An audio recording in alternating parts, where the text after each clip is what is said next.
Hi, my name is Susan, and I lost my son Daniel in 2015. He was a beautiful child. He was full of laughter and love. He fiercely protected his family and his friends. He was an athlete. He was the running back of the football team. And when he would go running down the field, the announcer would call him Moose and say, "The moose is loose," as he went running down to get a touchdown. He was also very complicated. He had a lot of emotion. He held a lot of things inside. He was very close with his family, but I think the sensitive side led him down a path that he was probably hiding his emotions and feeling some pain, and that led him to a drug problem. And we always supported him. We tried different treatment programs. We were by his side. We also had to do some tough love, and he was a constant in our life. He could tell a joke like no one. He had a very sarcastic wit. So sometimes you were trying to work through what was real and what wasn't. But being the life of the party, and Dan came into the room, he had such really great friends. He had a girlfriend with a son, and we got to see a whole different side of him with their relationship. He helped him learn how to tie his shoes, and he went to little concerts when he was singing. It brought out a whole different side to his relationship. We particularly were very, very close. We liked to go hiking together. There was a local park that had a lake and full of limestone rocks, and that was kind of our place. We would go and just talk about life and take the dog, and sometimes just be. Sometimes just sit on a big rock overlooking the water and just be in the presence of nature and really connect. We had a really strong soul connection. We lived in a small community, and his sister was just 2 years younger than him. Really grew to have a tight relationship and did a lot of things together. She is an athlete as well, and he would come and support her events. He was loved, and he was complicated. And when it's complicated, sometimes you don't know how it's going to end. He always told us, when it's my time, it's my time. He said, I'm going to live my life to the fullest right now. And he had goals, he had dreams, but he also had those demons inside. And he wasn't really sure what his path was going to be. Daniel was 22 years old when he died. He died in January of 2015, and he would have been 23 in April of 2015.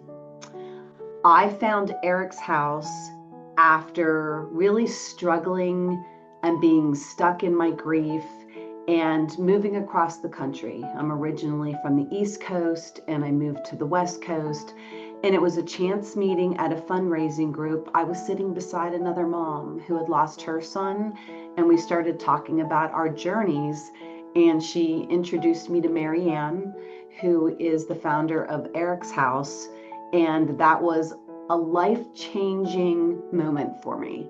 I mean, I was dead when I came to Arizona in 2017. I moved here because it was closer to my daughter who moved to Utah. We just wanted to get away from the East Coast, which is where all the bad things happened.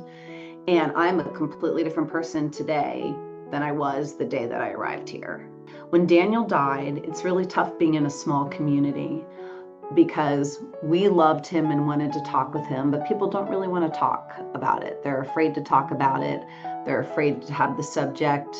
And also you kind of come be known as, oh, there's that poor woman whose son died, and he was in the football team, and then he had a drug problem. So my daughter went to grad school on the West Coast, and I got offered a job on the West Coast. And so 2-3 years after Daniel died, I moved out to the West Coast as well. And I have to tell you, I did it to be closer to family, but it was still really dead inside. So I was going through the motions. I was in a new place. I knew a few people, a new job, and it was hard, and I didn't have purpose. And the chance meeting of a woman whose son had also died due to a substance abuse problem at a fundraising event, leading me to meet Marianne and to become involved in the support groups. We all felt the same way, and I realized it was okay. There wasn't necessarily something wrong with me. When I found EricsHouse, I found people who had gone through similar experiences.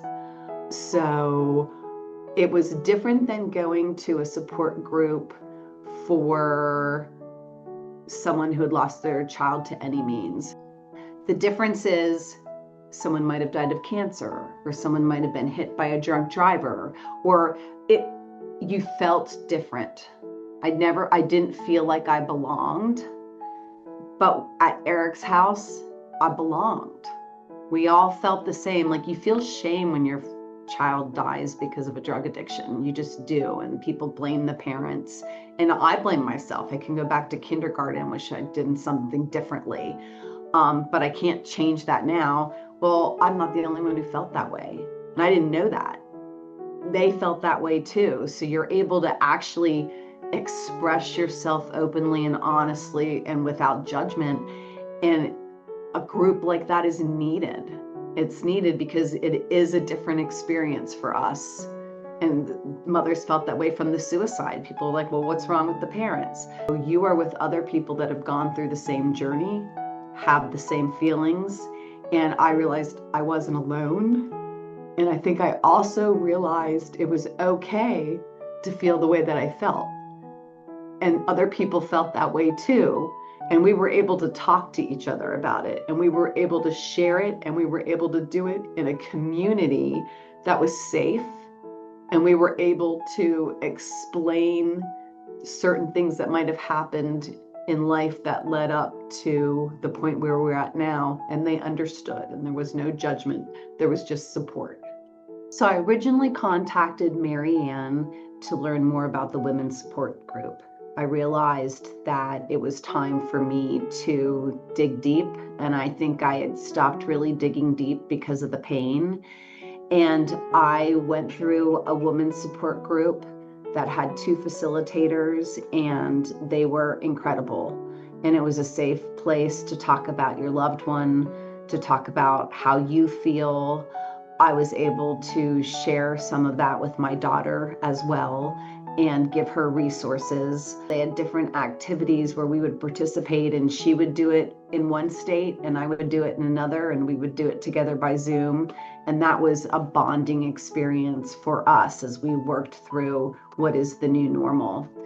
I did do a second group after I did the first program. And as I went through the second group, I realized how much I'd grown. And I really started to break down some barriers, and I really started to feel moments of joy and realize that, okay, I'm working through, I'm not as stuck as I was, and I think I need to make some goals. I think I need to make community, and EricsHouse provided community. There are a few women that I still get together with. And I attended the EricsHouse retreat in Sedona a few years ago, and that really was transformational for me. All of the activities that we did were incredibly powerful. We had pictures of our children or loved ones. We did activities. We went hiking. We had yoga. We did drumming. We hiked out to this beautiful spot, and we sang a little song and we all had these flowers, and we did a meditation, and then we just threw the flowers petals into the wind, and then we walked around and we picked up something that spoke to us, and then we gathered in a circle and we took that object and we gave it to someone else. So I remember I got a little red clay rock, and it was actually in the shape of a heart. And I still have it. It's sitting on my windowsill. It's still something that I think about. We dug deep to talk about our experience, to talk about our loved ones. And I left with a renewed feeling that I can move forward. I can nourish my soul. Nature, meditation, humor, play, solace, those are all things that we did at the retreat.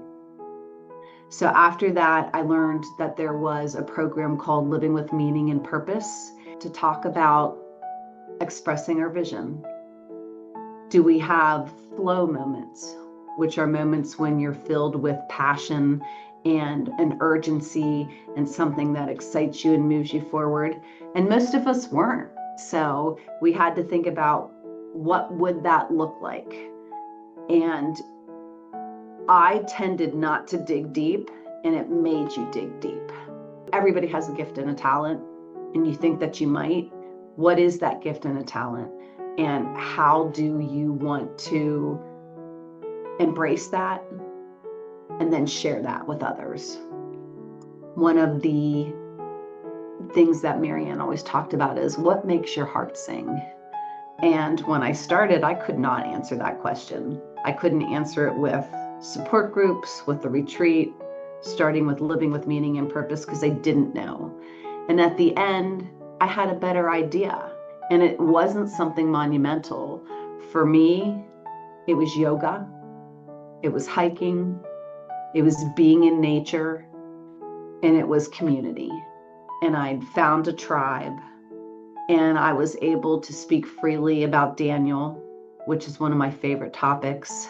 I was able to share this with my daughter so that she knew that she wasn't alone, and give her some resources to work through. And it changed me. And that change has been reflected in my relationships, my relationship with people, and also at work. I have a different vision of what I'm doing here than what I did 7 years ago.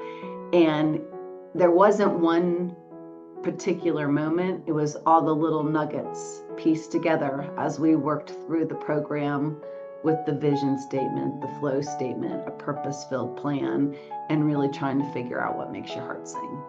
The whole community and meeting other people and telling stories, it awakened something inside of me that wasn't there. And when I took the next step to go to Living with Meaning and Purpose and decide I could dig deeper, I'm a different person today than I was when I moved here. And it's 7 years later, and I have progressed in my job. I took yoga teacher certification. I learned to mountain bike. I see the beauty in the desert, which I didn't see before. And I feel alive. His memory is still here, and it's deep in my heart, and that will never change. And I carry him with me wherever I go. And I'd see signs of him everywhere, which I really loved, little things that were meaningful to me particularly. And my daughter and I love to tell stories about him, and we get together for his angel anniversary and for his birthdays, but it's a different gathering now. It's not full of tears and despair and, oh, I can't believe this happened and what are we going to do?